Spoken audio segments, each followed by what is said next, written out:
안녕하십니까. 뉴스탐지기입니다. 서울 노원구 세모녀 살해범 김태현의 신상이 공개가 되었습니다. 1996년 11월생 24살 김태현으로 신상이 소개가 되면서 수많은 국민들이 분노를 표출하고 있습니다. 김태현은 지난해 12월 온라인 게임 이용자 오프라인 대면 모임에서 피해자 A씨를 처음 만나 지속적으로 스토킹해 왔다고 합니다. 김태현은 A씨가 모바일 메신저에 올린 사진 속의 택배 상자를 보고 주소를 알아내 집으로 찾아갔다고 합니다. 여기까지만 봐도 너무나 안타깝고 답답한 마음이 생깁니다. 지속적인 스토킹.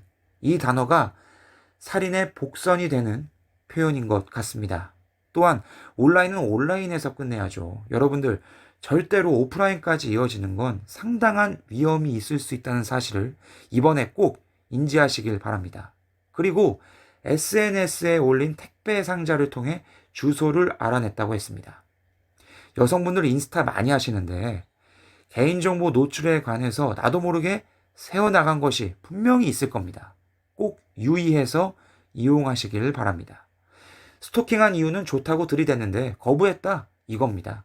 미친놈인 거죠. 경찰은 범죄 행위에 대해서 새 모녀의 경동맥을 정확히 노려 한 번에 깊숙하게 찔렀다. 한두 번 저지른 범행이 아닌 업자 수준이라는 얘기까지 형사들 사이에서 나왔다고 전했습니다. 여기에서 그치지 않고 김태현은 범죄 현장을 떠나지 않은 채 나흘간 머물며 맥주까지 마시는 여유를 부렸다고 합니다. 이수정 교수는 김태현을 사이코패스로 칭하면서 스토킹 처벌법이 시행이 됐으면 범행 전 경찰선에서 제지가 가능했을 것이라고 말하고 있습니다. 이게 뭐냐면 스토킹 처벌법은 1999년 국회에서 발의가 됐지만 22년 만인 올해 3월 24일 통과가 되어서 오는 9월부터 시행이 된다고 합니다. 이게 우리나라 국회와 정치인들의 현실입니다. 국민의 안전을 위한 법률을 제정하는데 20년이 넘게 걸렸다? 이게 지금 제정신입니까? 편갈라 싸움하기 바쁜 정치인들의 정치 노름에 우리 국민의 소중한 생명이 죽음에 이르렀습니다.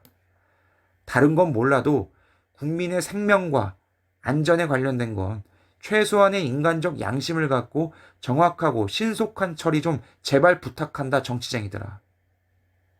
또한 경찰은 김태현의 범행이 사전에 치밀하게 계획된 살인으로 보고 있다고 합니다. 여러분, 이런 인간을 우리가 세금으로 먹여 살리며 살려둬야 하겠습니까? 동물도 시간이 지나 동물 구실을 못하면 어미가 낭떠러지 밑으로 떨어뜨려 죽여버립니다. 인간도 마찬가지겠죠. 인간 구실을 하기는커녕 인간 사회를 깨뜨리려 하는 인간을 왜 우리가 살려둬야 합니까? 반드시 사형제는 부활해서 이런 범죄자들에게는 사형 집행을 해야 한다고 강력히 주장합니다. 가면 갈수록 더 흉악한 범죄인들이 생겨나고 있고 인권 타령하느라 감옥에서 한 명씩 우리 세금으로 지금 먹여 살려주고 있는 그런 상황입니다. 이젠 제발 좀 인간 청소 좀 합시다, 여러분. 그리고 범행 현장의 아파트를 보니 중앙공동현관이 비밀번호 없이 손쉽게 뚫릴 수 있는 그런 구조의 건물인 것 같았습니다. 범죄는 사건 후 처리보다 사전 예방이 무엇보다 중요합니다. 특히나 연식이 오래된 공동주택과 아파트는 중앙 통제가 너무나 쉽게 뚫려있는 현실이죠. 본인들의 거주지에 투자를 하셔서 철저한 보안 시스템을 만들어 모두가 안전한 집에 머물기를 바라는 마음입니다. 가시기 전에 탐지기에게 구독과 좋아요 부탁드리겠습니다. 더 좋은 이야기로 인사드리겠습니다.